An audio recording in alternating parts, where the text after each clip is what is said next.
So my name is Rashmi Gangamma. I'm an assistant professor at Syracuse University, where we just learned that Naj spent about 3 months with Thomas Saz. I'm pretty honored to be there now. So what I would like to share with you are some thoughts about my most favorite subject in the world, which is research. Just out of curiosity, before I begin, how many of you are engaged in active research or are researchers, identify as researchers? Oh, wow, this is great. I think as clinicians, we are inherently researchers. We're doing research every single time we are in a therapy session. So what I want to present to you are some thoughts based on my experiences with using both quantitative and qualitative methods.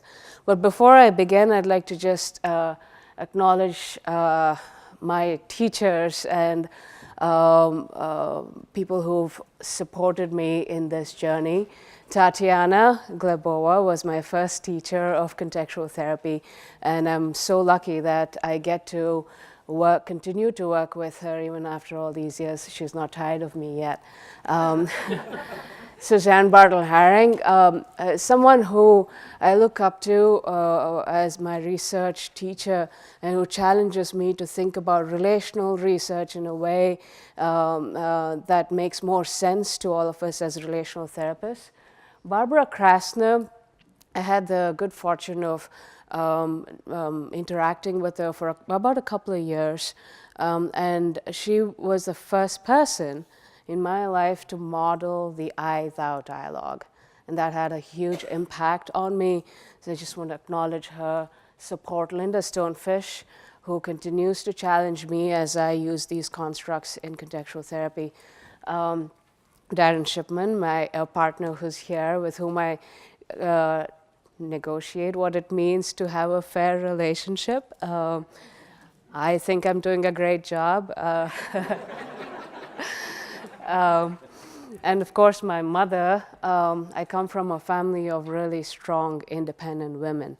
And my mother has taught me the importance of thinking about and constructing a better legacy for the next generation. So, and I cannot thank her enough for making me who I am.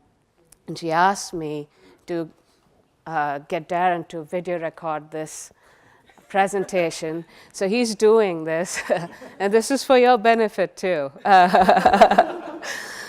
right, so my path to contextual theory was a little bit, I took the scenic route, which I tend to do a lot, and I got lost in the last couple of days, which is, just all right. But it means that I tend to learn a lot more about other things before I reach my goal.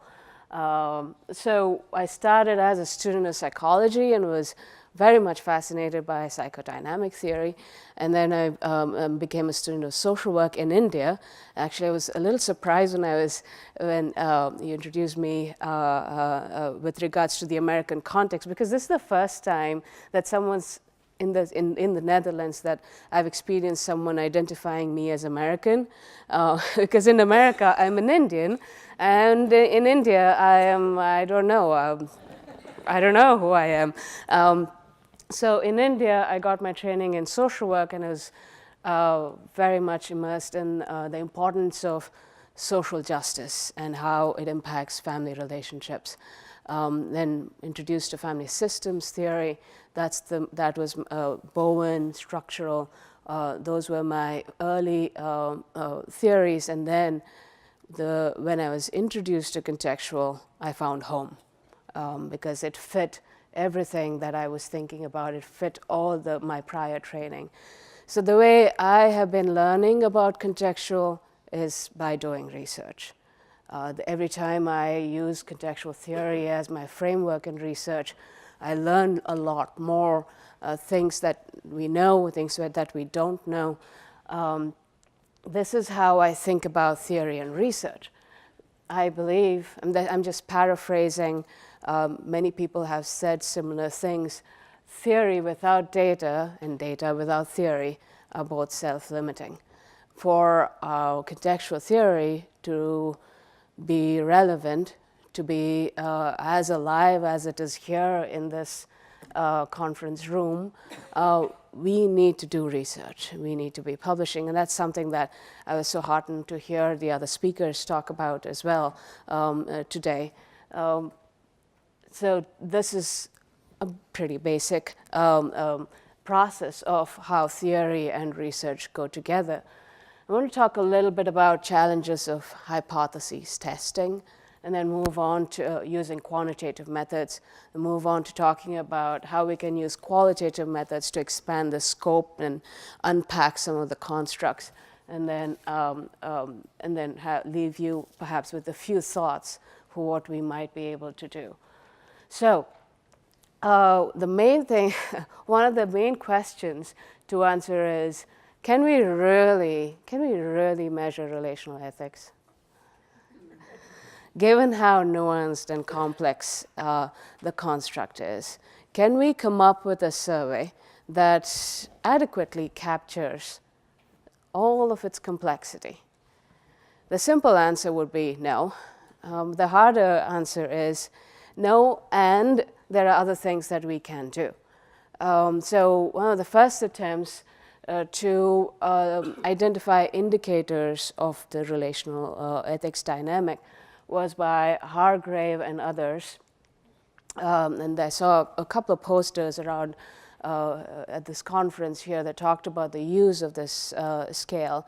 So the relational ethics scale was developed in 1991, and it has 3 subscales: loyalty, entitlement, and trust and justice, and it's further subdivided into vertical and horizontal. Vertical for family of origin, horizontal for partner relationships. So these are some of the examples of the items. For instance, family of origin item, I felt my life was dominated by my parents' desires. For partner relational ethics, some of the examples are, I do not trust this individual to look out for my best interest. This person stands beside me in times of trouble or joy. So it's a total of 24 items on a Likert scale of 1 to 7. And then you mark the number that closely matches your experience of that particular item. So we have used this quite a bit. There are some research out of in the United States that have used this survey. And I have to also acknowledge I'm pretty limited by the fact that I can only read and write in English and some of my Indian languages. But, and I'm learning that there's so much rich literature in Dutch that I have totally missed out on, and I'm sorry about that. I feel limited in that sense. The ones that are published in English, the family of origin, relational ethics, and parental infidelity have been studied. Very recently published in family therapy journals. Family of origin, relational ethics, and foster care has been studied by Tatiana and her student, and recently published as well. And one of the first studies was done by Grames in 2008, where they demonstrated an association between relational ethics and relationship outcomes and other individual health and well-being outcomes. So we have quite a few studies for which has shown some kind of empirical support for using or for addressing relational ethics in therapy. Now, one of the challenges is, as Dr. Dukamanaj was saying earlier, when we are talking about relational constructs, we also have to keep that into account when we do research. So if you're assessing a relational construct, how can you just ask an individual? So for instance, if you think about, well, this fancy little illustration here is supposed to be a proxy for relational ethics or balance in relationships. So if you think about relational ethics in couple relationships, just in couple relationships with 2 partners, there's partner 1 experience and there's partner 2 experience. So let's say you're doing research on relational ethics in couple relationships. Who do you ask? The better partner. Just kidding. Do you do you ask partner 1 or do you ask partner 2? So if you ask both of them, then how do you account for that in your analysis? Do we calculate an average score?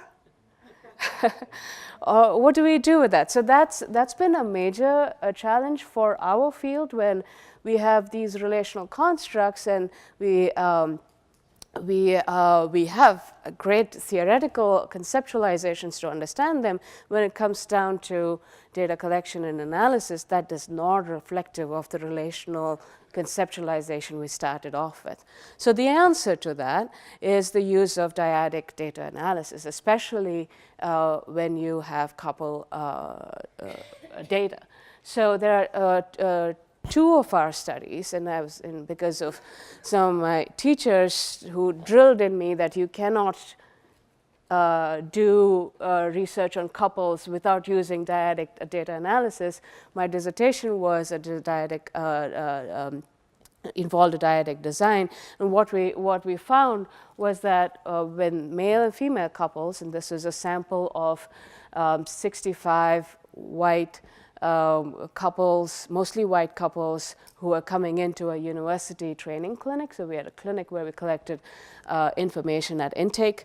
So what we found was when we separated their scores and looked at it using some advanced statistical software programs, the female relational ethics was related to female relationship satisfaction, and so was the male partner's relational ethics was related to male partner's perception of or report of relationship satisfaction.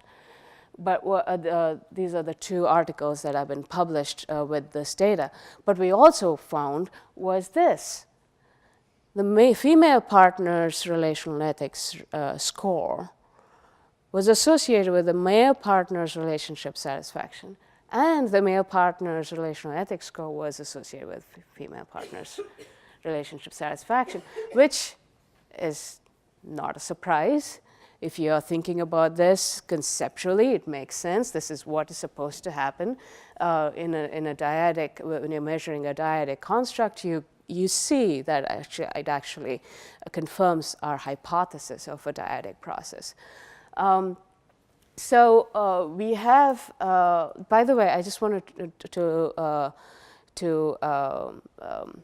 a disclaimer here, just because I'm talking about these sophisticated and analytic programs doesn't mean I'm a stats whiz. I have to go look at multiple tutorials, read multiple books if I have to do anything beyond a regression. So it really helps to have colleagues and friends who are good at stats and make sure you keep them happy as well, so they'll help you.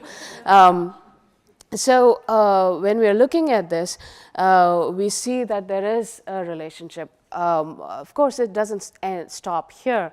We have to also consider each partner's family of origin experience of fairness and how that impacts relational ethics in their partner relationship as well. So in the second study, we actually found that family of origin relational ethics experience impacted depression in adulthood, and that experience of depression impacted relationship satisfaction in partner relationships. So family of origin relational ethics had an indirect impact on relationship satisfaction.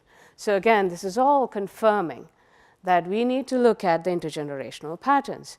If a couple presents to you with relational distress, you have to address balance of fairness, not just in their relationship, but also in their family of origin experience. And even if they come in with depression, you do the same.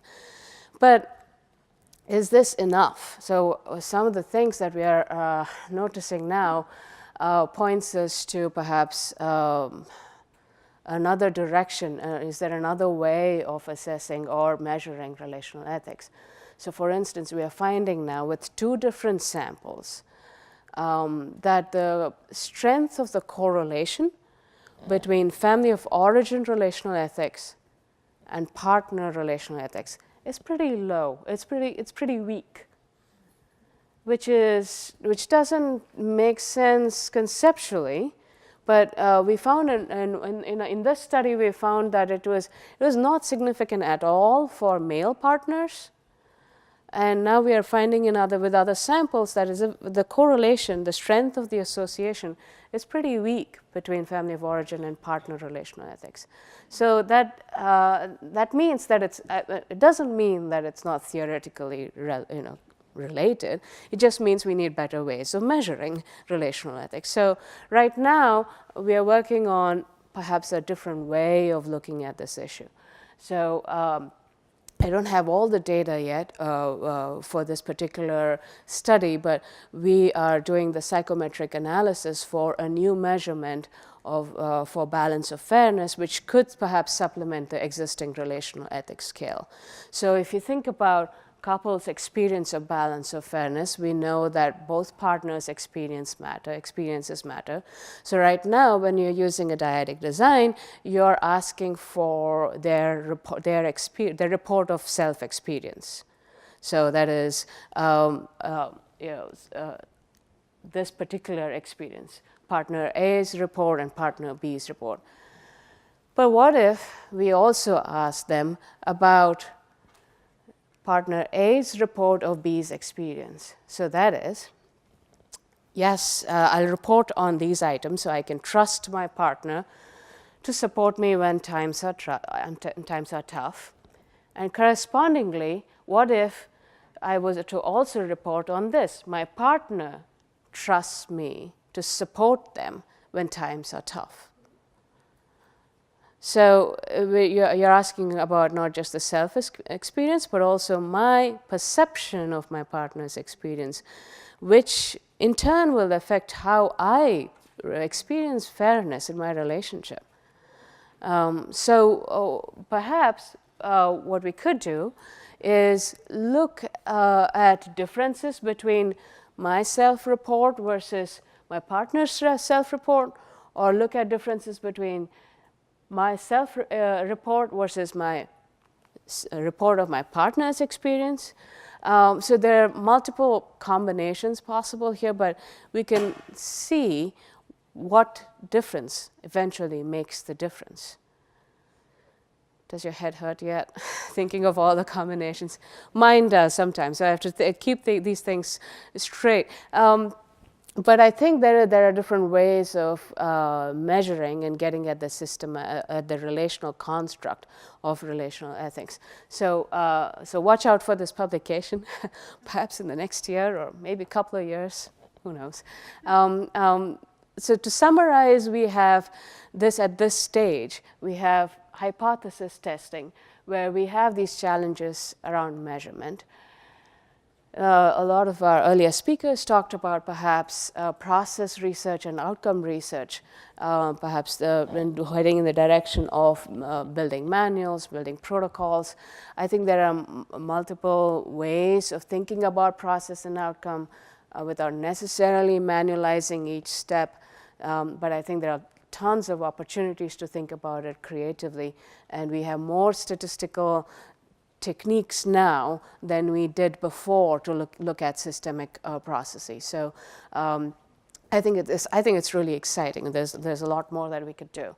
The next step in this process, which and I'll talk about this using, I'm going to shift my focus from quantitative to qualitative research. So a few years, I moved to Syracuse in 2012, and until then I had only been researching the population that came into the university training clinic.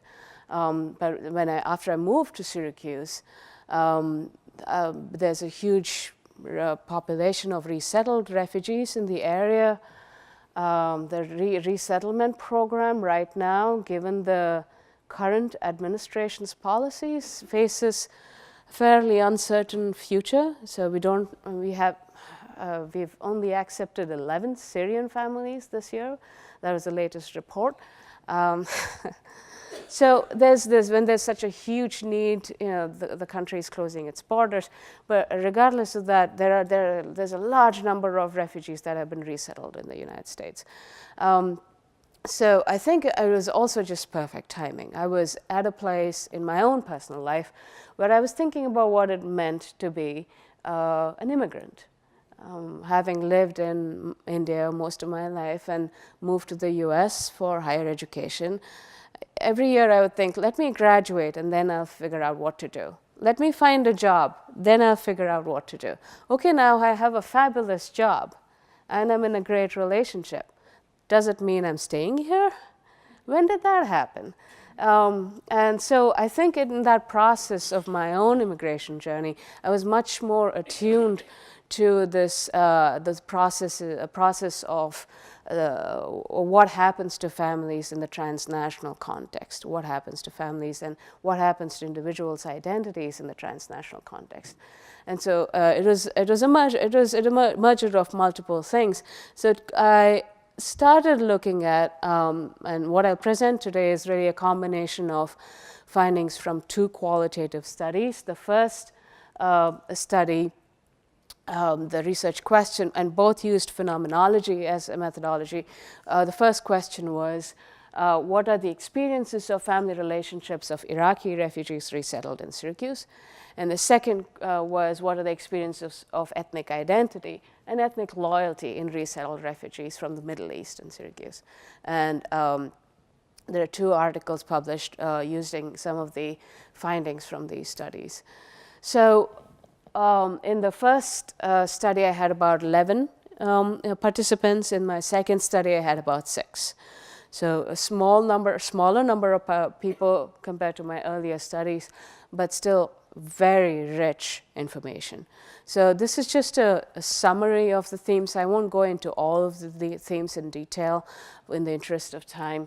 What kept coming up was the importance of looking at the context of forced displacement and resettlement, and how those two contexts then impact family relationships. So within that context of fear and uncertainty around resettlement, it seemed like the families were coming closer together. So there was much more increased trust because they couldn't rely on anyone else. So, but also what kept coming up was their struggle to really define their identities. So what does it mean to construct a legacy when you know that part of the legacy involves the horrors of war? How do you then transmit that to the future generation? And this is where Peter Robert, your work on the silence around trauma comes into play as well.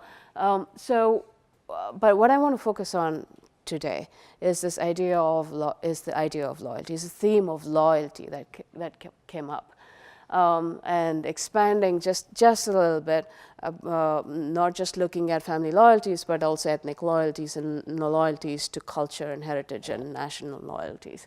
So you think about this particular. When you think about this particular quote, this is a young woman who had been resettled from Iraq. Sorry, I probably shouldn't move here. Okay. Who had been resettled from Iraq, and she had moved in with her family and 3 siblings. And I asked her to talk about family experiences. How does she experience her family? And she said, we're all like one unit. If any one of us feel bad, all of us try to do something to help them forget. We have to, actually. We have no choice. If I see my mom tired, I have to take care of her. I have to, because we cannot lose my parents. They are our anchor.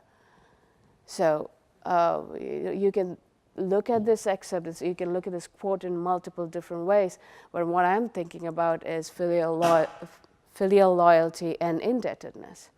When she owes her life to her parents. And at the same time, the parents talk about making sacrifices for the sake of the children. So it's again a relationship there, a reciprocal process. So not only is there filial indebtedness and the experiences of loyalty within the family, it's also it's so deep that these children will not survive had it not been for the sacrifices for the parents. And it's not anything abstract. It is their lived experience. It is their reality. So in those cases, how do you then experience loyalty? Can you even talk about loyalty? How can you not talk about loyalty? But when you expand that scope just a little bit, move on to talking about ethnic loyalty. And this is a quote from a woman who was living in Iraq but identified as Kurdish, but was married to an Arabic man. So while in Iraq, she had to struggle with identifying as Kurdish and Arabic. And she said that she used to have those conversations about what it means to be a Kurdish married into an Arabic family in Iraq. But in America, they didn't have that privilege. All they talk about is the other challenge now, which is the American culture. How to prevent our children from becoming American or adopting only the American culture. And another quote here, which is so poignant, I think. We are in America now, he said, but we are never going to be American. And this is the reality of many people who leave their homelands, and this is an experience that is shared by a lot of immigrants who have voluntarily left their country. But in the case of refugees, they have had no choice, and it's not even certain that they can go back. So in that context, how are split loyalties and invisible loyalties experienced? So, and we combine it with the need to preserve their cultural heritage and ethnic identity. You can think about the complexity of these experiences of loyalty. And finally, when you expand the scope a little more, you think about the context of resettlement. Almost all of them talked about some experiences of discrimination. In the United States, at least, there are high levels of Islamophobia, hostility towards outsiders. It's not just those who look Muslim, it's towards anyone who looks different. So in that context, it is. I was curious to how to understand how they experience safety. So this is a quote from an Iraqi man, and I asked him, "What is it like for you to be in a country that led the war against your home country?" And I had very interesting responses to it. It was almost like they responded in a way that showed some kind of shock, almost like that's a taboo topic, don't talk to me about it. But a lot of them actually talked quite vigorously about it. So one of them says, "Is that a problem for us to live in a country who led the war against my country? Honestly, sometimes I feel that I'm guilty to do that. But I can say, no, I'm feeling good here in the United States. I feel honored to be part. Possibly they accept me to be part of this great society.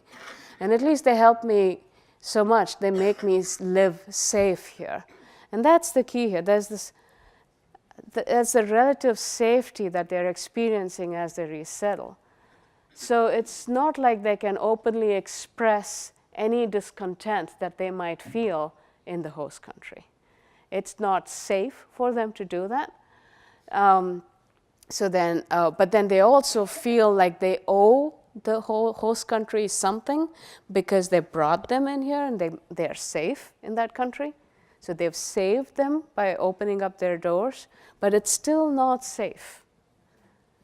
So when you think about all these multiple levels of potential for a conflict, we have to ask this question, how do we understand these loyalties within this transnational context of marginalization and oppression? And I think that there's so much that we can talk about just with those a few quotes.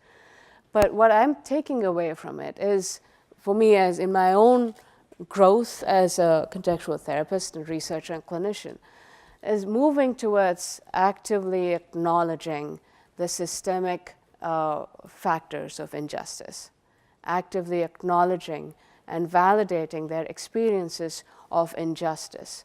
What happened during the context of forced displacement and resettlement is not something that they had any power over. In fact, it was unjust. And sometimes when you just help, when you allow space for articulation of those things, it shifts the focus of therapy. I have to say, though, one caveat here. I've been recently working with, that's just to make sure no one sleeps during the presentation. I have been working with refugees from Bhutan, and their experiences are different from the ones from Iraq. The refugees from Bhutan have lived in refugee camps for about 20-25 years in Nepal. And so they have very different experiences, and the way they experience the United States is also different. So what I'm saying, what I'm sharing here is experiences of these particular refugees that may apply to some others, but not to all refugees. So when we take these things together, we're talking about, I'm going to move here slowly. We're talking about unpacking meanings of constructs through qualitative methods. And in the process of doing that, we are allowing for opportunities to expand our context for understanding families' experiences of justice. So through testing, using quantitative studies, methodologies, there's a lot that we could do, but we could also do a lot through qualitative methodologies. We could combine those two. We could use other innovative methods. We could use community-based participatory research methods to understand the systemic impacts of fairness. There are just tons of opportunities, and I get excited thinking about how much more there is to do. I feel very optimistic about doing all these things. Perhaps not in the next few years, but not in time for the next conference. So I want to end with this one quote from Jalaluddin Rumi. And I think it applies to our quest in research and our quest for knowledge. The nature of reality is this: it is hidden, and it is hidden. Thank you.